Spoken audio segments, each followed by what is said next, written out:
Hi guys, we're here this morning. Here comes Eric, Early. Matt, and Jace from Pier Hill Farms to get our April and see how much milk she's going to give us.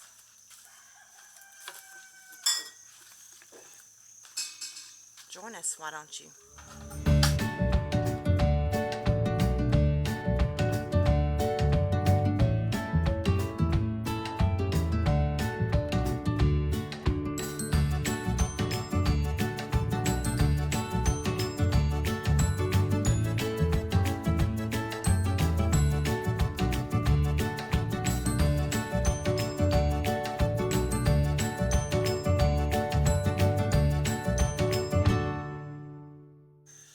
Yeah, we getting her washed off, cleaned up. A good girl. She's a good girl. Getting her ready to go. And this is the time that we have found that works best for us for milking her. And so we get her teats clean with some good warm soapy water. Squirt a little bit of milk out before we start milking. Oop.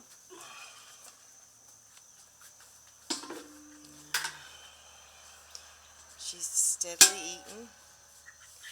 Our lighting will get better here. Yeah, when time changes, it'll fall back. Yeah, that tail's a slipping. And then start milking there.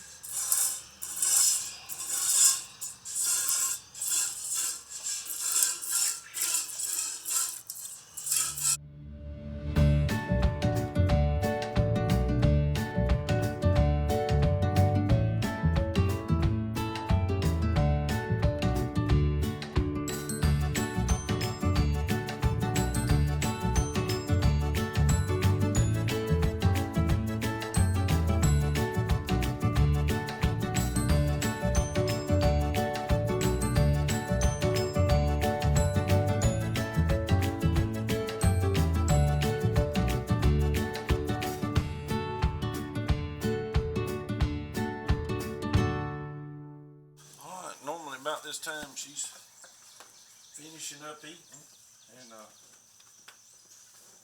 just give her a little push back on her hip. See, that's how you adjust her. If she's standing in front of her udder where you can't milk, you just talk to her, put your hand on her hip, and it'll make her adjust her stance. A lot of people, a good friend of mine, Russ Cherry, showed me that one time, and she's about through eating, she'll back up pretty good, but if she's not through with her sweet feed, you're not going to get her to back up. We try to never force a cow to do anything. When you force a cow to do something, you or the cow one's going to get hurt. It's such a big animal. Of course, April's not that big, but a lot of bigger animals will could cause you to get hurt.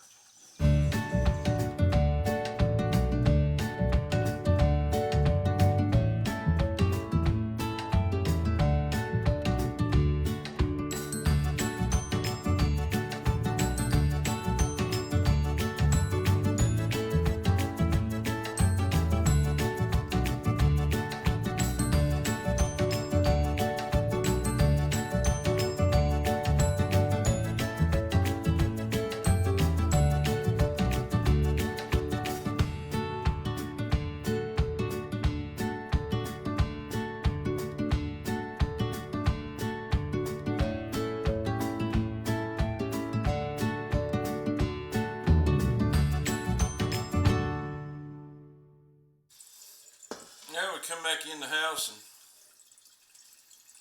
we just run it through a coffee filter if there's any trash, or every once in a while you'll get a hair in there. I know to some people that you're like, oh my goodness. But let me tell you, there's nothing better than fresh milk. It tastes better and it's so much better for you. When you pasteurize milk, you kill the good protein or the healthy protein in it that your body uses to help you digest the good protein, your body uses the good protein in the milk to help you digest the fats and the things that your body needs. And not just milk. When you heat anything up to a boil, you kill most everything that's good for you in it. And but I'm not gonna harp on that or whatever. It kills the good and the bad. Yeah, it kills good and the bad. It kills everything. But we just run it through a coffee filter, and that leaves your cream in it and all. And earlier we was talking about cream. There's the pint of cream I've got after about 3 days, I guess, of skimming it off the top of the milk. Now, when you skim the cream off, you're left with skim milk, so to speak. But as you can see, I don't know if you can see, but this is some milk Oh yeah. I skimmed yesterday, and you can see it still has cream on it. And, Yeah, it was before he skimmed it, the cream went all the way to the top. yeah, it went way up here, and so Right. there's a good bit of cream in there. You But should get the spoon out and show how thick it is. yeah, it's thick. I won't do that because I like to leave a little cream in the milk. It tastes so much better with the cream. If you don't know what cream is, it's the butter fat. It's the fat in the milk that the cow produces. And when your cow's eating grass most of the time, which April is, we don't really feed our cows. We give her a little sweet feed like I mentioned earlier. And but when they eat grass, the fats and the proteins that they produce in their milk is good for us. It's good for your body. And a lot of people don't know too that you can actually take raw milk like this, and if you're lactose intolerant, in other words, you can't have milk products or whatever upsets your stomach or whatever when you drink it. If you can get your hands on some raw milk and start drinking raw milk, that will actually reverse that in your body, and it'll help your body heal from being lactose intolerant. And then you can enjoy dairy products like we do, so to speak. But I mean, that's just as we make these videos, and I'll try to remember some things that I've learned like that and share with y'all. And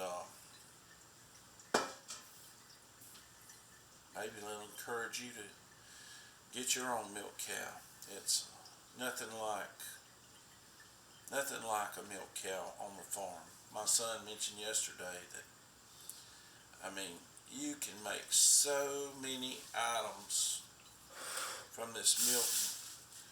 We ordered the other day, we ordered some rennet. I think that's spelled R-E-N-N-E-T. Rennet and some citric acid. And we'll be making a video in the next week or two sometime. Well, we got some learning to do on how to make it. It's simple to make, it really is.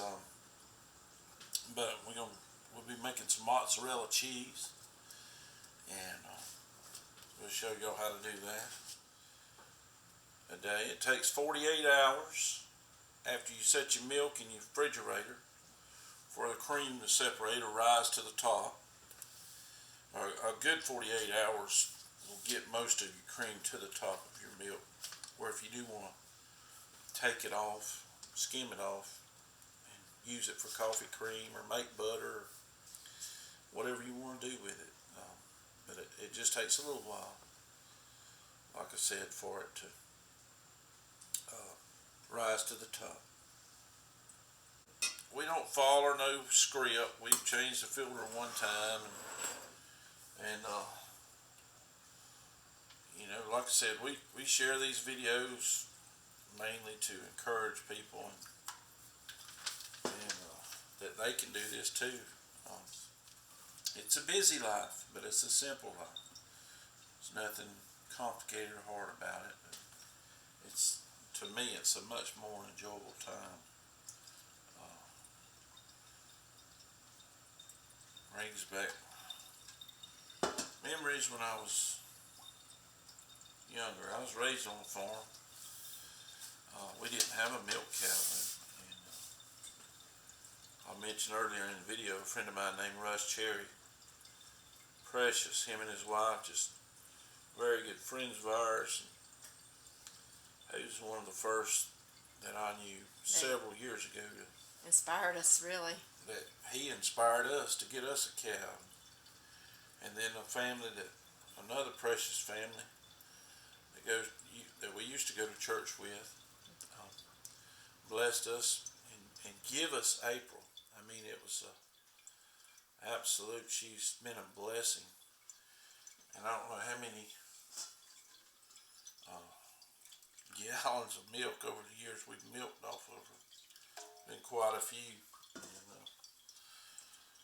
But like I said, there's really nothing on a farm that gives as much as and that you can make as much different products from that you can use in your house as you can from the milk that you get from your cow. And we've also discovered, I was watching another channel the other day, and you can take some unsweetened cocoa and some pure maple syrup. I call it your boat motor, but you can take this little, it's got a blender that goes on the bottom of an attachment, and make some of the best chocolate milk to me. And it's absolutely, it's 3 ingredients: cocoa, unsweetened, so it doesn't have sugar in it. It's pure maple syrup and pure milk, and makes great chocolate milk. And my son wasn't too crazy about it. He said to him it had a little, it was a little powdery. That's how he described it. You can see she gave us about 3/4 of a gallon. We got a half a gallon here, and probably a little more than half of a half a gallon. And so about 3 quarts is what we got off of her. You can get that in the refrigerator quick as you can. Yeah, that lessens your opportunity for bacteria to grow. The quicker you can get it in the refrigerator. Quicker it cools down. I can promise you around here though, we won't give it time to grow any bacteria. We'll be done drinking it. But what we found, it does last longer than store-bought milk. It lasts a lot longer if you refrigerate it quickly. Absolutely. But honestly and truthfully, you might think I'm joking, but you can try it and see. I've been watching some other videos on making some other stuff, and you can set it out on the counter and let it begin to sour, and you can make sour cream with it, make different things. And the lady that I've been watching is on the channel's named Homesteading Family. She's very, very knowledgeable about cow milk and making cheese and butter and all the different things. And she claims you can set it out on the counter and it's not going to ruin the way store-bought milk will ruin. It'll have a sour smell to it, but that just means the good bacteria are taking over in the milk and forming something healthy for you to eat, like cottage cheese or sour cream. And but anyway, we're gonna wind down this video, y'all. We love y'all. We thank you for watching our channel. And remember, what I always try to say, a simple life is a much more enjoyable life. God bless you, and thank you for watching.